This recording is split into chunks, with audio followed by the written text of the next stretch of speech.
In this video, we're going to continue our study in Lynn's textbook with Chapter 3, describing the data and looking at the numerical measures. And I'm going to deviate slightly from the textbook here to discuss three of the things that I want to know about every data set. And the reason I look for these three things is it helps to give me a visual image of what the data set looks like. And those three things that I look for in every data set are the measure of central tendency, the measure of dispersion, and the shape of the distribution. So the measure of central tendency is where is the middle point of the data set. The measure of dispersion is how far apart are the data spread. Are they tight or are they spread out really far from each other, each of the observations? And then we look at the shape of the distribution. Does it have a symmetric shape like the normal bell curve that you've probably seen? Or is it skewed, slanted slightly to the left or to the right? Is it tall, short, or is it in between? Let's go ahead and take a look at central tendency a little bit more. And the purpose of the measure of location is to pinpoint the center of a distribution of data. So if we have a large data set, we just have hundreds of numbers in this data set, we want to find where is the middle point of that. And we're going to consider four different measures of location for the central tendency. And that is the arithmetic mean, the weighted mean, the median, and the mode. And these depend on what level of measurement that we have as well. Now before we flip the slide, I want to prepare you that you're going to see formulas on the next slide, but don't get concerned. We're going to take the formulas a little bit slowly and we'll go over them in detail. So our mean, this is what you're probably familiar with as the average. The population mean, remember the difference between population and the sample? The population is every observation of a type or group, and then a sample is a subset of the population. And so the way that we determine the mean is we just add up, it's the sum of all the values divided by the total number of values. So we add up all of the values, and this uppercase sigma, Greek sigma, indicates that we are summing up all of the values of x. And then we divide it by n. And in Lynn's textbook, the uppercase n is to indicate that it's the number of values in the population. So the uppercase indicates the population. And you'll see down here, when we do and this is for a population mean, when we down here doing a sample mean, we have a lowercase n, and that's because it's indicating a sample. That's just Lynn's way of distinguishing between the population and the sample. Keep in mind, as you look in other textbooks, you'll find different symbols used for population or sample. And I think that's done because statisticians realize that statistics aren't confusing enough, that everybody should use the same standard. We all use different standards when we write our textbooks. And just a hint, that is a joke. So we'll go through the population mean just again.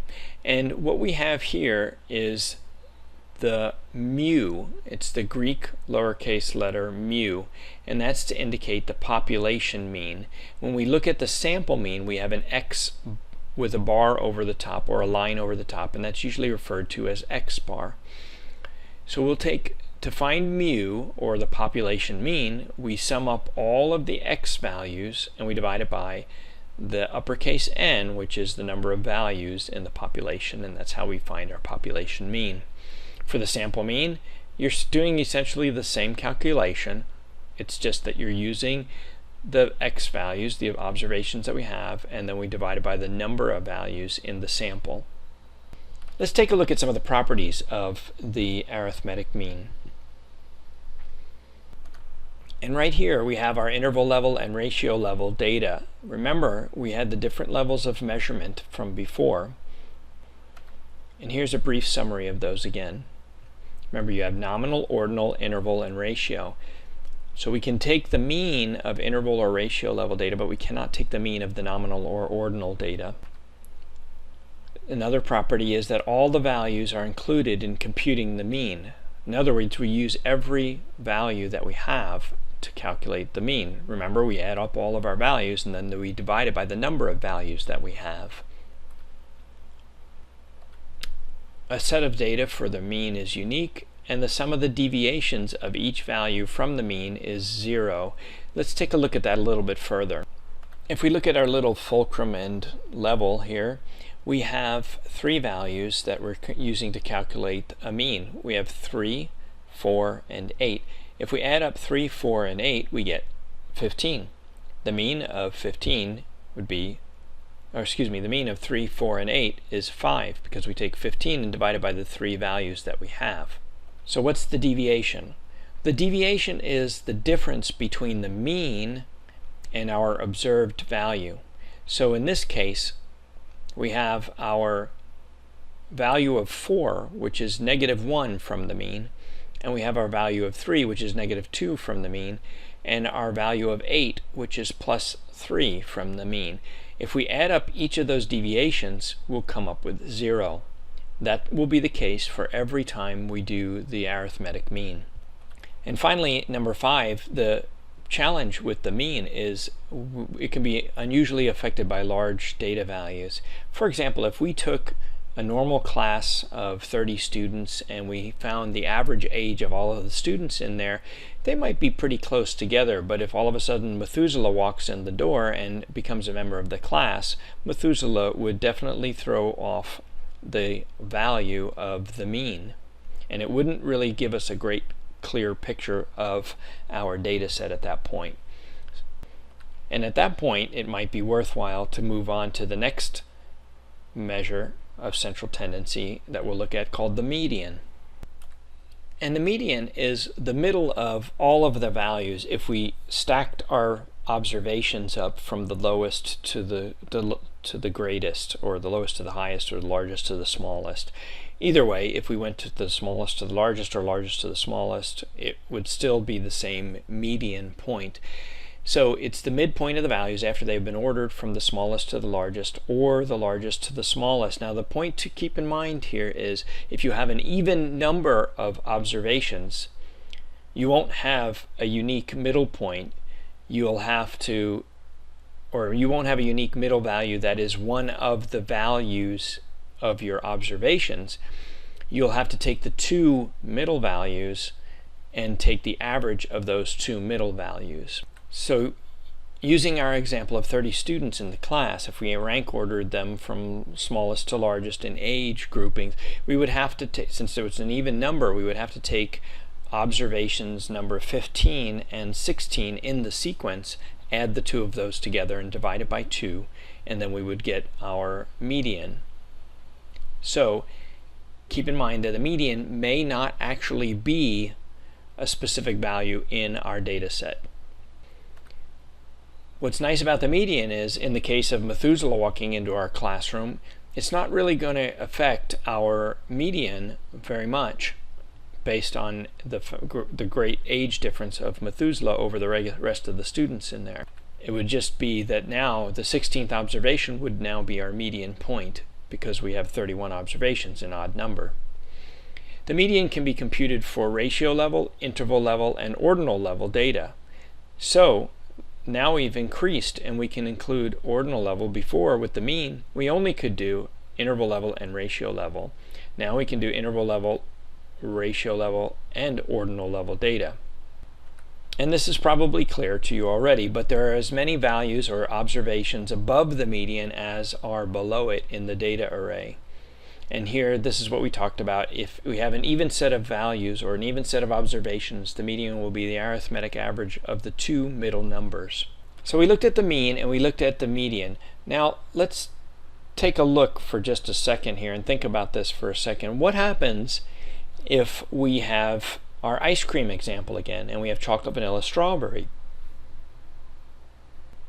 And let's say we took those flavors of chocolate, vanilla, and strawberry, and we took them to our class of 30 students, and we asked them which their favorites are, which flavor is their favorite, and we collected all of those observations up into a data set. Now we have a data set of a bunch of different choices of chocolate, vanilla, and strawberry. But how do we determine what's the middle point of the data set? Well, because we're dealing with nominal level data, we go and move to the mode. And the mode is the value of observation or observations that appears most frequently. So in our choices of what's your favorite flavor, vanilla, chocolate, strawberry, The mode would be the flavor that's most frequently occurring as a favorite in our class of 30 students. So the mode can be determined for all of the levels of data, nominal, ordinal, interval, and ratio. And as we've said before, you can't really take the mean of chocolate, vanilla, and strawberry, although we could mix them all together and have a delicious dessert. Other properties of the mode are that it is not affected by extremely high or low values, and there's not always a mode for a data set. There may be more than one mode for a data set, and that's something important to keep in mind, because if you just take the normal calculation in Excel for mode, if you're using Excel 2007 or earlier, you'll only get one mode as a result. And if you use the mode .mult function in Excel 2010 or higher, if you don't do that as an array, which is kind of a complex function in Excel or a complex way of doing the calculation, you won't get more than one mode either, even though the data set might have multiple modes. For example, in our class of students, if we have 12 students who like chocolate ice cream and 12 students who like strawberry ice cream and 6 students who like vanilla ice cream, we have 2 modes in that chocolate and strawberry are both 12 observations each.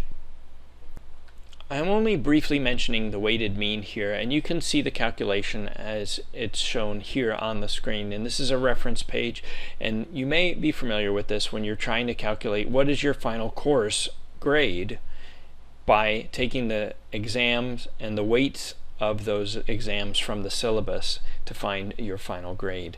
So the weighted mean is just another method of a measure of central tendency that we can look at. And some may argue that this would not necessarily be a true measure of central tendency.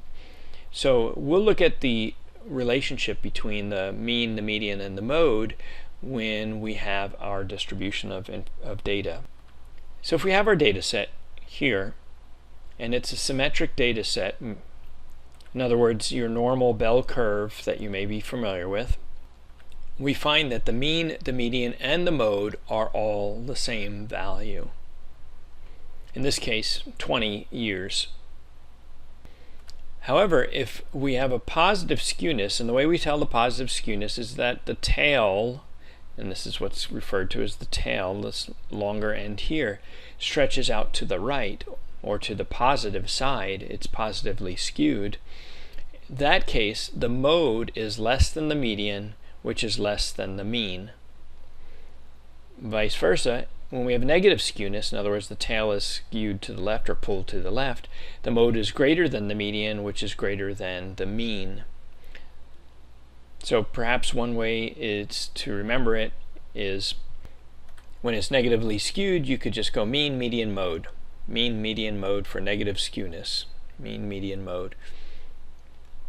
So we addressed one of the things that I look for in all of the data sets, and that's the measure of central tendency. Now let's look at dispersion, and that's how far things are spread out. And we have several different ways we can look at dispersion, but we're going to look at just a few of them here. Perhaps the simplest measure of dispersion is the range, in which case we take our largest value and subtract from it our smallest value, and that is our range. Although we usually hear people saying the range is between this and that, the true definition of range is the value of the largest minus the smallest value. Now I list mean deviation up here, but I don't want you to get too distracted by the mean deviation. I've only seen this used in one article that I've read. It's frequently not used in exchange for standard deviation. And the mean absolute deviation is the average amount by which values deviate from the mean. But again, don't focus too much attention on that. We won't be covering that too much. Notice here that we have different definitions or different formulas for the population variance and the sample variance, and different definitions or formulas between the population standard deviation and the sample standard deviation. Again, that goes back to whether we have the population or the sample. Notice that the difference lies primarily in the sample variance and the sample standard deviation. We divide by n minus 1 as opposed to just n.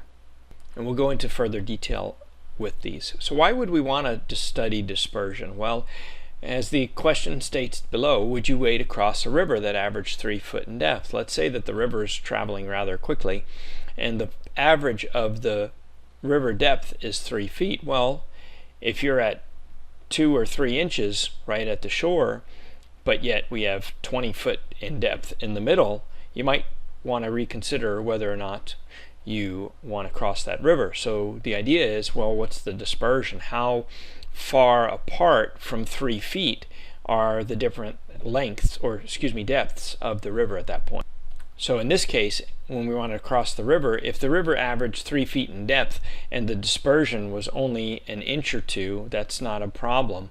But if the dispersion was 20 feet, that would be a bigger problem. So the idea behind it to study dispersion is so we get a better understanding of our data set. Here's the mean absolute deviation once again, or the mean deviation as it's sometimes referred to, and I'll only provide this as a reference page. You can pause it if you want to look at this. And here we have the variance and the standard deviation. What's nice about the standard deviation is it's just the square root of the variance. So once you've calculated this variance, you're almost done. So let's take a look at our example of our class again. We have our 30 students and then in walks Methuselah. So our students are mainly, before Methuselah gets there, our students' average age is say 20 years old. And then Methuselah walks in and skews that number way off. And if we took the range of the values, that we would now have Methuselah and our or maybe not 15-year-old, but our 18-year-old in the class. And we'd have this drastic range, which doesn't really clearly depict our dispersion because we have more students in there and it's only taking 2 values into consideration. So now if we had our example of crossing the river again with a 3 foot depth and we wanted to know the variance, and the variance and standard deviation are 0, let's say, would you be willing to cross that river? Well, that leads to our second bullet here. The variance and standard deviations are non-negative and are 0 only if all observations are the same. So if we had a standard deviation and a variance of 0 on a 3 foot depth river, that would mean that the river was exactly 3 feet in depth across the entire width of the river, and then it would be fine to cross that, assuming the flow wasn't too fast. In our next bullet, we have for populations whose values are near the mean, the variance and standard deviation will be small, and for populations whose values are dispersed from the mean, the population variance and standard deviation will be large. So if we took our example of the 3 foot river again, and we had just some deviations of a few inches in between our measurements across the river, then our dispersion measurements of variance and standard deviation would be small. On the other hand, if we had 20 foot fluctuations in depth across the width of the river, that's 3 feet in average, then our standard deviation and variance would be very large. And the advantage of using the variance and standard deviation is that it overcomes the weakness of the range by using all of the values that are in the population or the sample, depending on whether you've pulled a sample or the population. And for this, I'm showing you the population variance and standard deviation. And don't get too concerned about all of the calculations in the formula, because as you'll see on the next slide here, I give you example videos you can watch and run through the exercise with me as we calculate out the population standard variance and standard deviation, or the sample variance and standard deviation. But just to be familiar with it, here are the steps to computing the variance. The first thing that we want to do is to calculate the mean. Then we find the difference, and the mean in this case, since we're talking about the population, we use the term mu. And if you remember back, think for a second, what is it when we calculate the sample mean?